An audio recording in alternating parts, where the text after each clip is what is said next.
Bonjour à tout le monde. Très heureux de retrouver des têtes connues. J'ai vu que Josué avait haussé le trépied. C'est gentil.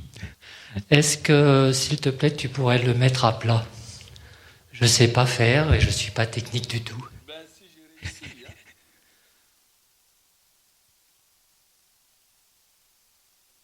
Oui.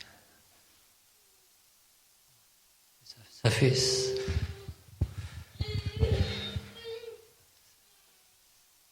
C'est juste que j'ai une grosse Bible.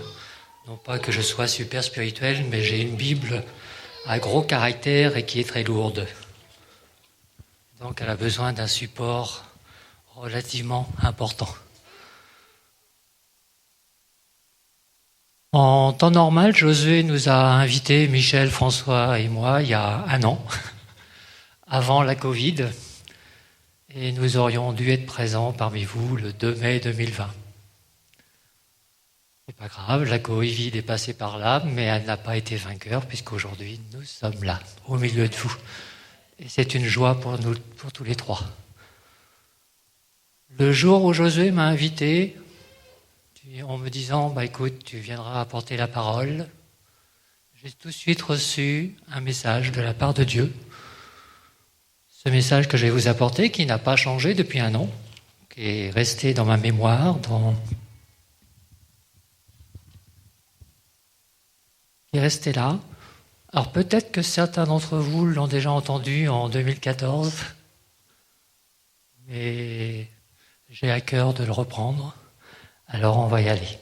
Nous allons prendre 5 versets qui vont être les 5 versets qui vont nous guider. Donc le premier se trouve dans le livre d'Apocalypse, chapitre 2, verset 13. Avant d'aller plus loin, je voudrais quand même remercier vos bergers qui ont pris soin de nous pour nous accueillir, qui ont manifesté beaucoup de bienveillance à notre égard. Merci. Apocalypse chapitre 2, verset 13. Je sais où tu demeures, je sais que là est le trône de Satan. On s'arrêtera là pour la première lecture. La deuxième lecture va se faire dans le livre de la Genèse, chapitre 3, verset 8.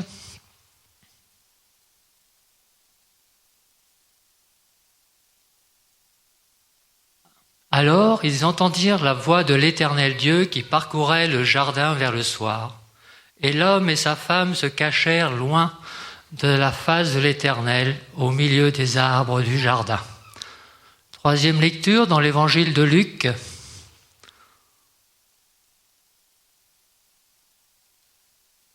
Chapitre 22, verset 54.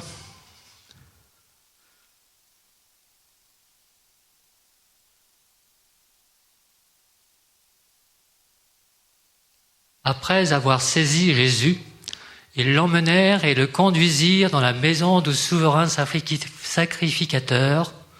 Pierre suivait de loin. Quatrième verset,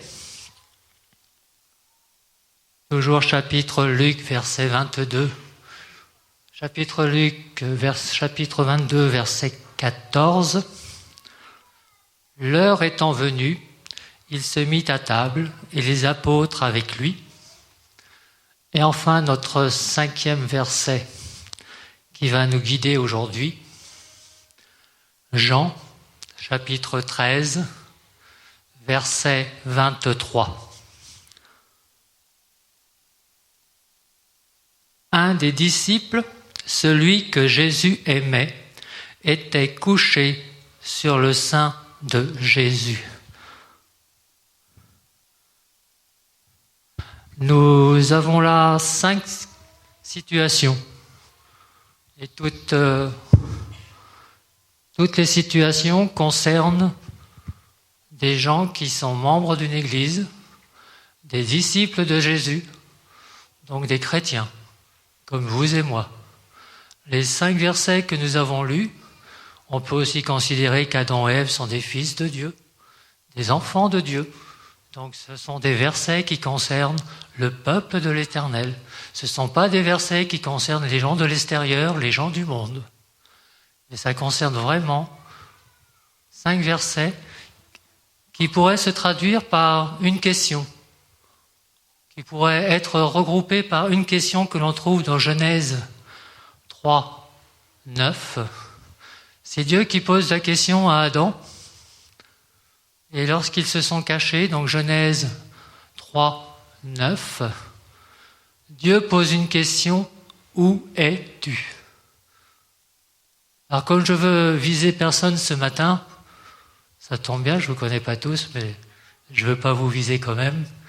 Je vais simplement me poser la question, où suis-je? Où suis-je moi dans ma vie spirituelle par rapport à Dieu? À quel niveau je me trouve par rapport aux 5 versets que nous avons pu prendre ensemble? Alors il y a ce premier verset. Je sais où tu demeures, je sais que là est la présence, le trône de Satan. La ville de Pergame existe à peu près depuis 200 ans avant Jésus-Christ. C'était une ville d'idolâtres. C'était là où on adorait Zeus, etc. Et l'évangile est passé par là. L'évangile a transformé cette ville. Et il y a une église qui s'est installée dans cette ville de Pergame. À la gloire de Dieu, le peuple s'est mis à chanter, s'est mis à louer Dieu. Et pourtant, dans sa lettre, il nous est dit, je sais où tu demeures, c'est là où est le trône de Satan. Bizarre quand même. On est dans la présence de Dieu. On est en train d'adorer Dieu, mais Dieu dit non. Là, tu fais une erreur parce que tu es là où est le trône de Satan. Là, tu es dans l'erreur. Tu es encore dans la doctrine de Balaam.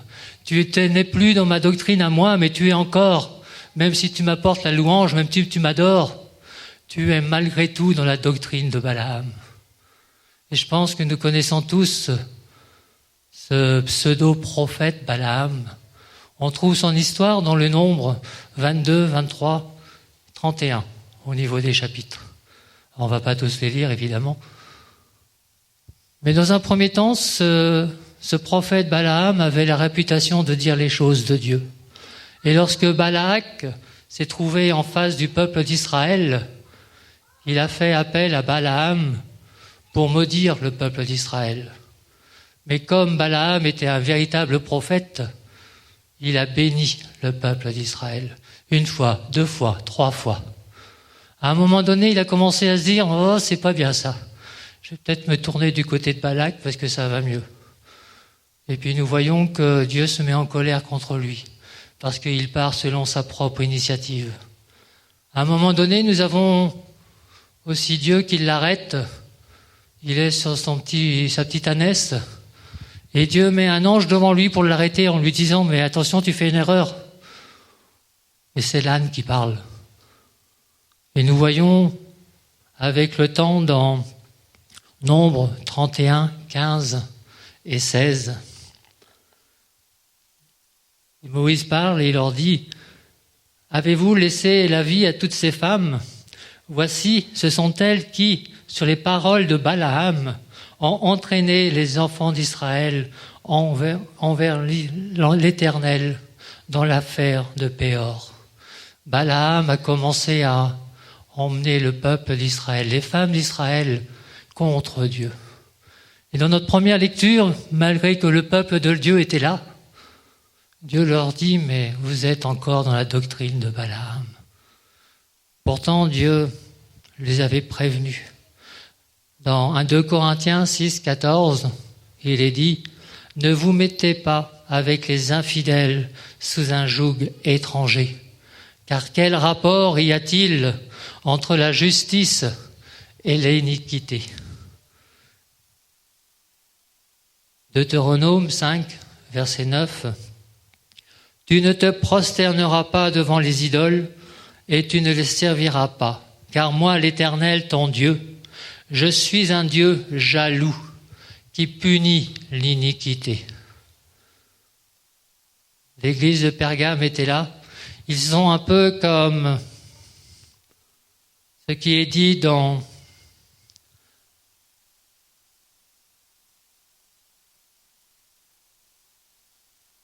j'ai perdu un verset. Qui est dit dans 2 Pierre 2, 22. Il aurait arrivé ce que dit le proverbe, entre parenthèses, c'est le proverbe 26, 11. Le chien est retourné à ce qu'il avait vomi, et la truie lavée s'est vautrée dans le bourbier. C'est ce qui s'est passé pour l'église de Pergame. Ils sont revenus comme le chien à ce qu'ils avaient vomi, et Dieu les met en garde. Dans ce même chapitre de l'Apocalypse, il nous est marqué que Dieu invite cette Église à la repentance. Que Dieu invite cette Église à revenir vers le Dieu juste et véritable, le seul Dieu, le vrai Dieu. L'Église de Pergame, je sais là où tu demeures et c'est le trône de Satan. Notre deuxième verset, Genèse 3, 8. Mais l'Éternel Dieu appela l'homme. Ils entendirent la voix de l'Éternel qui parcourait le jardin vers le soir, et l'homme et la femme se cachèrent. Quelle drôle d'idée de se cacher de la face de Dieu. Peut-on justement se cacher de la face de Dieu? Est-ce que c'est quelque chose de possible? Le psaume 139, verset 1, et ensuite le verset 7, nous disent « Éternel, tu me sondes et tu me connais. Tu sais quand je m'assieds et tu sais quand je me lève. » Et au verset 7, c'est « Où irai-je loin de ton esprit et où fuirai-je loin de ta face ?» Adam et Ève ont voulu fuir la face de Dieu, mais la parole de Dieu nous dit que c'est quelque chose de tout à fait impossible. Quel que soit l'endroit où je me trouve, où que j'aille, quel que soit le moment de la journée, Dieu me trouve, Dieu me regarde. Il m'observe et je ne peux absolument rien cacher à sa face. Pourquoi a-t-il eu peur d'ailleurs? On pourrait peut-être se poser la question de savoir pourquoi il a peur. C'est vrai qu'il était en faute. Il avait mangé du fruit qui lui était défendu. Dieu lui avait donné cet ordre. Voici, tu peux profiter de tout le jardin. Tu peux prendre tout ce qu'il y a là, mais tu ne toucheras pas au fruit de la connaissance du bien et du mal. Et nous savons par les histoires bibliques que Adam et Ève ont touché à ce fruit. Alors ils ont eu peur parce qu'ils étaient en faute. Ils ont eu peur parce que ils étaient sous la loi. Il y avait un ordre de Dieu qui a été donné. Une directive bien précise que Dieu a donnée à ses enfants. Tu ne toucheras pas de ce fruit.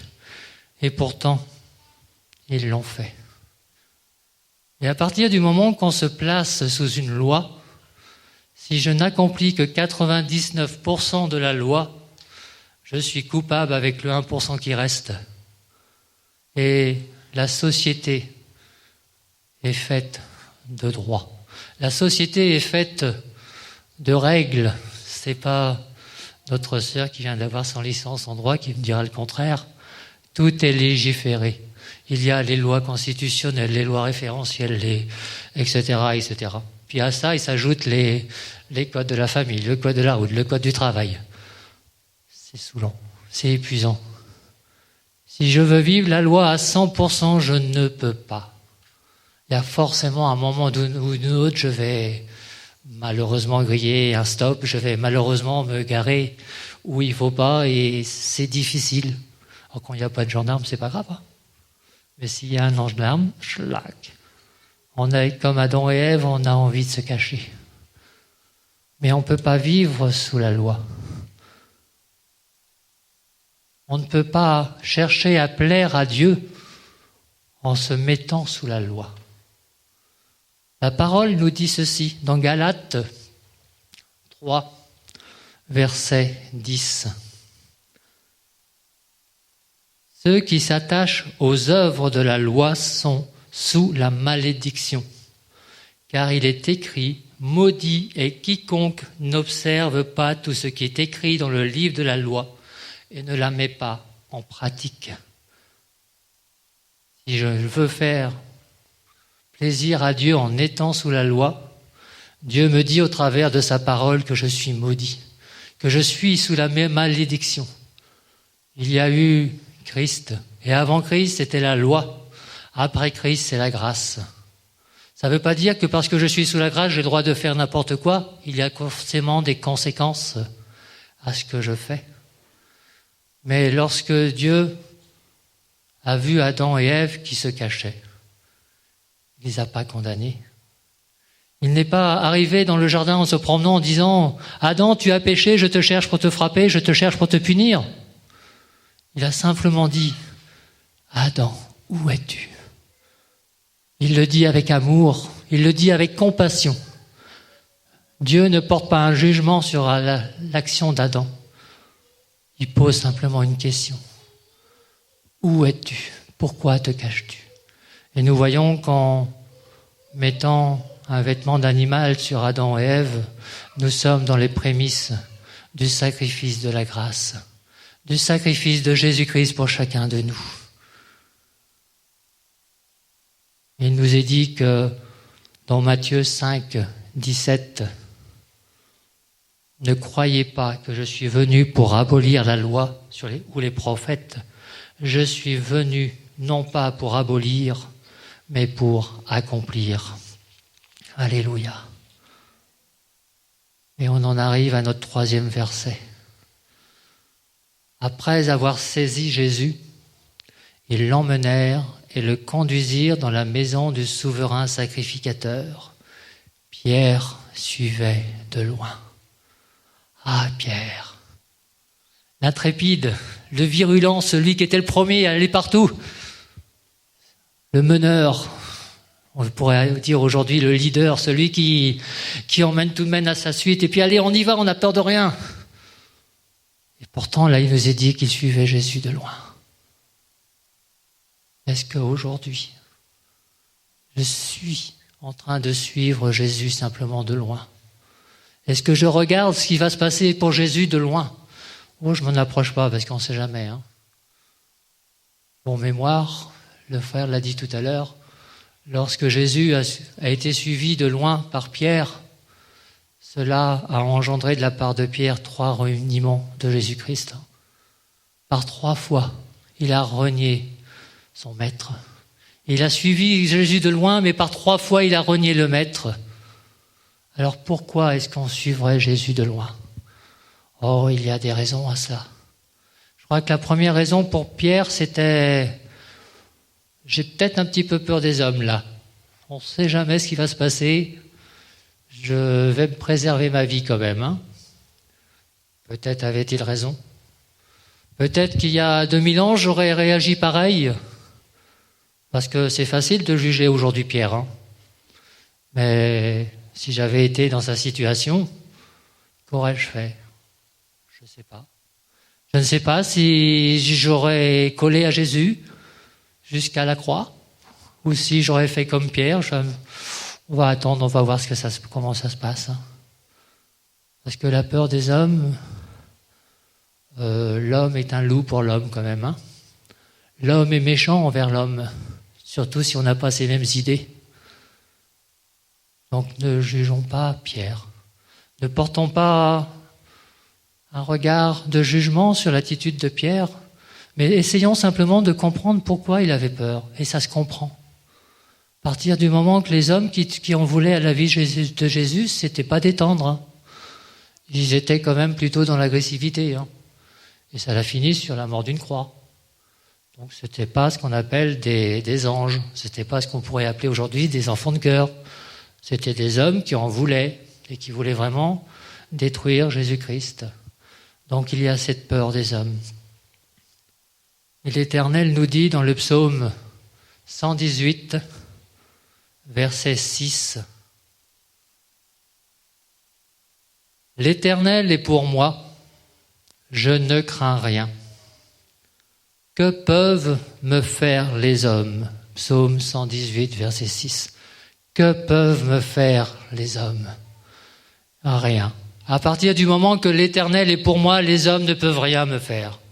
Ils vont essayer, ils vont peut-être frapper, mais ils ne peuvent rien me faire, parce que je suis sous la protection de l'Éternel. Jérémie, chapitre 1, verset 8, nous dit quelque chose de semblable. « N'aie pas peur des gens, car je suis avec toi pour te délivrer. L'Éternel le déclare. N'aie pas peur des gens, car je suis avec toi pour te délivrer. » Jérémie 1, 8. Au jour d'aujourd'hui, je suis peut-être Jésus de loin, pas par peur des hommes, mais par des craintes personnelles. Par le fait que je ne veux pas forcément m'investir dans une église, par le fait que je ne veux pas forcément rentrer dans une église, dans un moule de l'église, parce que j'ai ma liberté, j'ai pas envie le mercredi soir de faire une répétition de musique, j'ai pas forcément envie le vendredi soir d'être dans une réunion de prière, alors je suis Jésus un petit peu de loin. Je suis l'église de loin parce que j'ai pas vraiment envie de m'investir totalement. Où suis-je à ce niveau-là, moi? Est-ce que j'arrive à mettre du temps de côté, justement pour m'investir dans l'église? Ou est-ce que je suis un petit peu loin? Et parfois, lorsque on n'a pas trop envie de s'investir dans une église, on vient 3 dimanches, et puis le 4e dimanche, on va dans l'église d'à côté, comme ça on est à peu près sûr de ne pas trop s'investir. Et puis on papillonne un petit peu, on change d'église. Alors changer d'église parce que Dieu nous le demande, c'est bien, ça c'est la volonté de Dieu. Changer de l'église et papillonner parce qu'on ne veut pas servir, il faut peut-être que je me remette en question. Hébreux, chapitre 10, versets 24, 25. Hébreux 10. Veillons les uns sur les autres pour nous exhorter à l'amour et aux bonnes œuvres. N'abandonnez pas votre assemblée, comme c'est la coutume de quelques-uns, mais exhortons-nous réciproquement. La Bible nous invite à avoir cette communion d'église pour pouvoir nous exhorter réciproquement, pour pouvoir être dans cette communion fraternelle et prier les uns pour les autres. Et si je suis loin, si je suis Jésus-Christ de loin, si je suis l'Église de loin, je ne pourrai pas être au bénéfice des prières fraternelles de mes frères et sœurs. Et je ne pourrai pas prier pour eux d'une manière fraternelle non plus. Parce qu'on ne sera pas assez intime, assez liés ensemble pour pouvoir justement partager nos fardeaux communs, pour pouvoir mettre en commun nos joies, nos tristesses, nos peines, nos moments de soleil et nos moments de tempête. L'importance de l'Église, l'importance d'être bien ancré dans son Église, de ne pas être loin.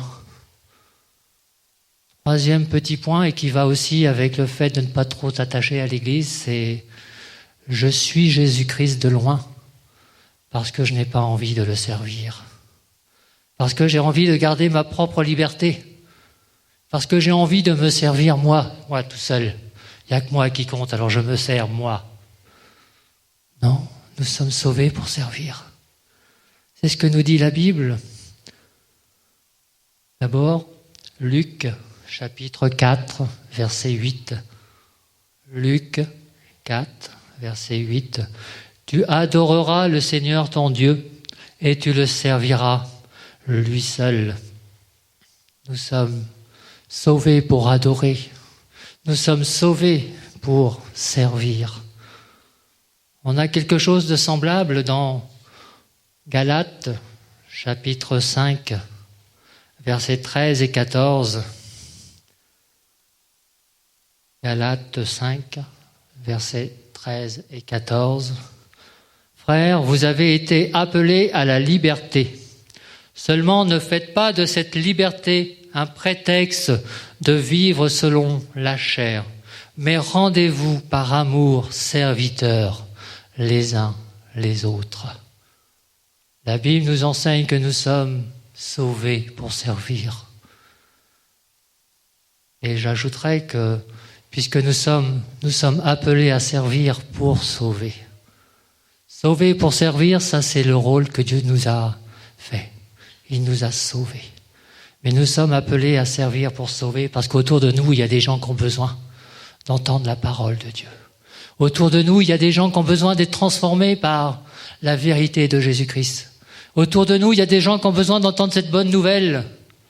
Nous sommes appelés à servir pour sauver ceux qui sont dehors, pour les faire rentrer dans cette bergerie. Que ce local devienne très vite trop petit. Parce qu'il y a plein de monde dehors qui sont à la recherche de Christ.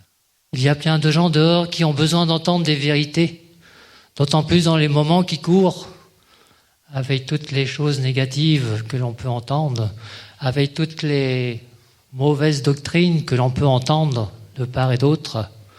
Il est important qu'on puisse servir Dieu pour sauver ceux qui en ont besoin. Le monde extérieur est dans un monde de souffrance. Le monde ne connaît pas et ne comprend pas ce qui se passe.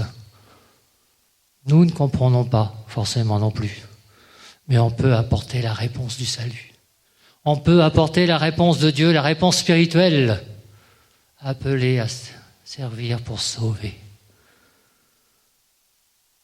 On prend notre verset, Luc 22, 14.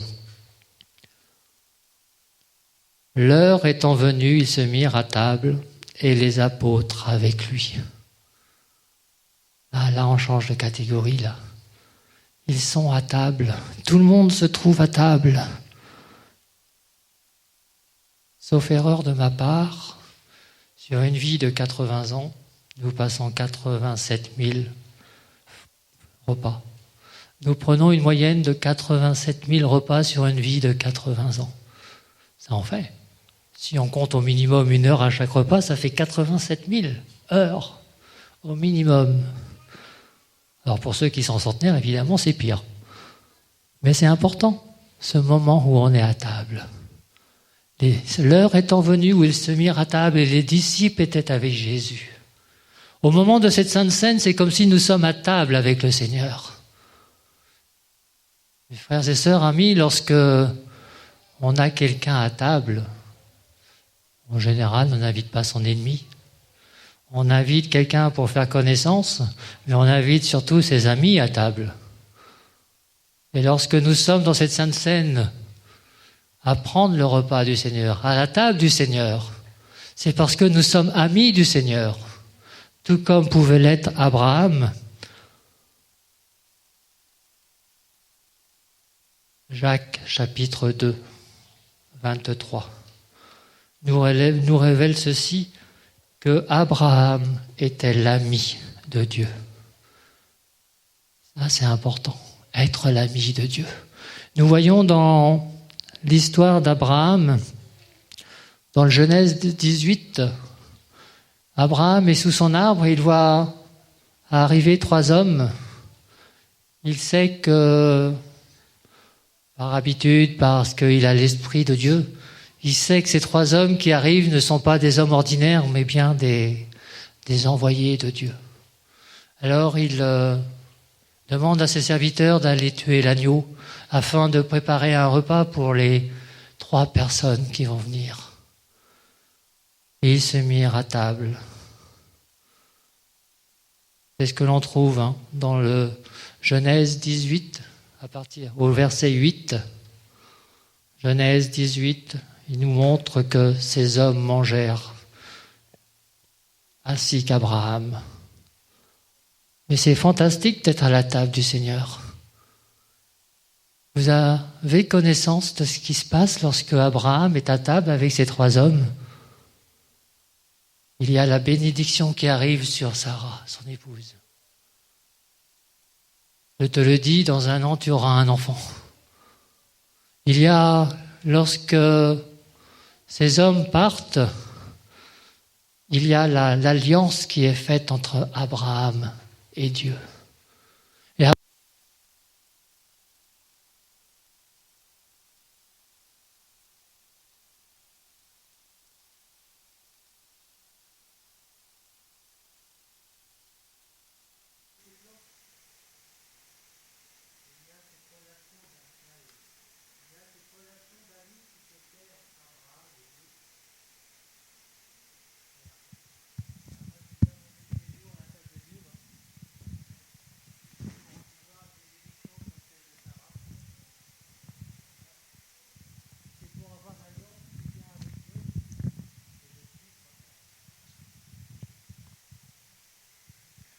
Merci. C'est vrai que c'est quand même mieux. Surtout que normalement, j'ai pas une voix qui porte. Merci, frère. Et oui, manger à la table de Dieu en étant son ami pour recevoir la bénédiction que Sarah a reçue. Oui, je suis preneur. Nous sommes preneurs, n'est-ce pas? Parce que Dieu bénit ses amis. Et puis, il y a ce dernier verset. Un des disciples, celui que Jésus aimait, était couché sur le sein de Jésus. Nous connaissons tous l'histoire de Marthe et Marie. L'une est en train de s'agiter dans sa cuisine, ce qui est tout à fait louable. Lorsque l'on a un invité de marque qui arrive dans sa maison, il y a forcément quelqu'un qui se met à faire la cuisine, mais Marie a préféré se mettre aux pieds du Seigneur. Et il lui sera dit que c'était la meilleure des places. Luc, chapitre 10, verset 38. Marie a choisi la bonne place, qui ne lui sera pas ôtée. Jacques, chapitre 4, verset 8. Jacques 4, verset 8. Approchez-vous de Dieu et il s'approchera de vous. Être sur le sein de Jésus, mais c'est autre chose que de s'approcher de Dieu. Lorsque un enfant s'abandonne sur le sein de sa maman, de son papa, mais il y a cette intimité profonde qui se fait. Il y a cet abandon total qui se fait. On est là, sur le sein de la maman, sur le sein du papa, parce que c'est une protection, parce qu'on sait qu'à partir de là, il n'y a aucun danger, il n'y a rien à craindre. Je me souviens quand j'étais beaucoup plus jeune, mon père avait l'habitude de faire sa sieste l'après-midi, mais quand je le voyais s'endormir, je me disais, c'est que la maison est en sécurité. Si papa est capable de dormir, la maison est protégée. Il sait qu'à ce moment-là, rien ne peut nous arriver. Et c'est exactement la même chose, frères et sœurs.